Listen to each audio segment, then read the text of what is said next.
Indian was standing in the middle of a bustling market. I stopped and looked at the tall, handsome Sikh gentleman and thought, why not? Mr. Contest Chair, Toastmasters, ladies and gentlemen, have you ever wanted something so much in your life that you focused on the end destination and forgot to enjoy the ride? Well, my end destination was to meet the man of my dreams and start a little family.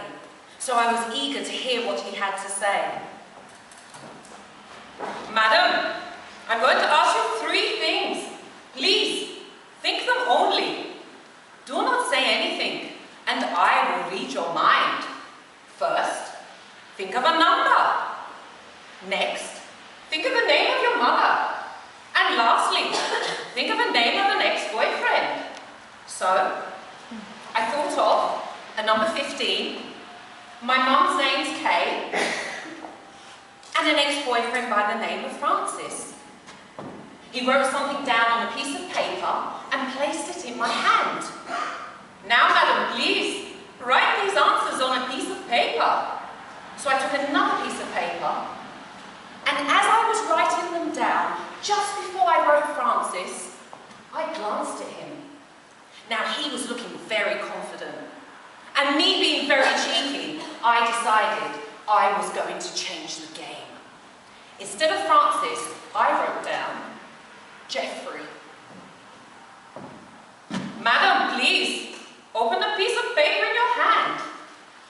I took out the piece of paper, and in his handwriting, I saw the number 15, my mum's name Kay, and the name of my ex-boyfriend, Jeffrey. Jeffrey! I was amazed. How did he know I was going to change it to Jeffrey before I knew it myself? I thought, you're good. Why, thank you, madam. I said, please, please, tell me the name of my husband.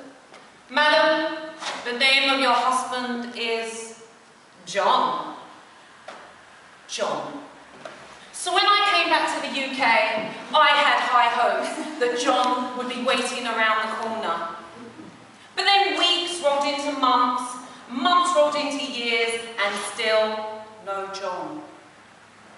It was around this time I noticed that everybody around me seemed to be married with children. My sister has 5 children, has been married 3 times. I couldn't even get married once.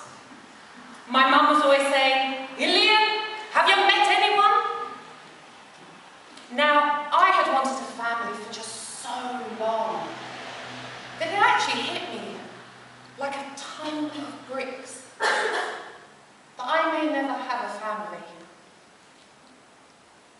I remember I started to cry, and the pain just went down deep into my soul. And I felt as if my body was being ripped apart in pain. Over the next few months, I spiraled deeper and deeper into depression. I don't know if you have ever been there, but I found no joy, no excitement about life. One day, I was in a park, and I was crying, and I thought, I can't do this anymore. The pain's just too great. And along came a woman with a little boy. Now, he had a skip in his step, a most beautiful smile, and a mischievous glint in his eyes. He ran off to play with his friends, and we started talking. She told me that his name was Luke, and that he had been diagnosed with cancer when he was only 8. Now, with all the trips to the hospital, the treatments, she told me that he never complained, he never stopped smiling or gave up hope that he would get better one day. As a family, they vowed that they would enjoy every day as it came. It started to rain, we said our goodbyes, and I never saw them again. Just that short encounter with Luke made me realise that life is full of wonderful experiences. And all those things are helping me to grow and flourish into a better person. Yes, a dream is fine, a dream is wonderful, but sometimes that end destination isn't what it's all about. Because I realised that they were teaching me some valuable lessons. I was meeting wonderful people and holding on to precious memories in the process. I made a vow myself that then and that day that I would always focus on the journey, not the end destination, and enjoy the ride. So how about you? What are you focusing on? Is it a goal? Is it a dream? Maybe finding love?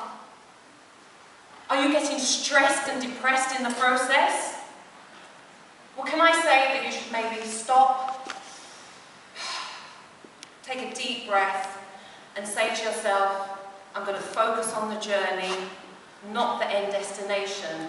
And like Luke, I'm going to enjoy the ride.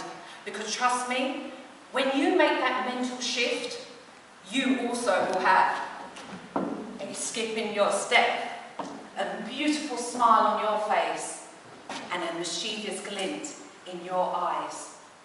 Whether you get to that end destination or not, at least then you can say, I enjoyed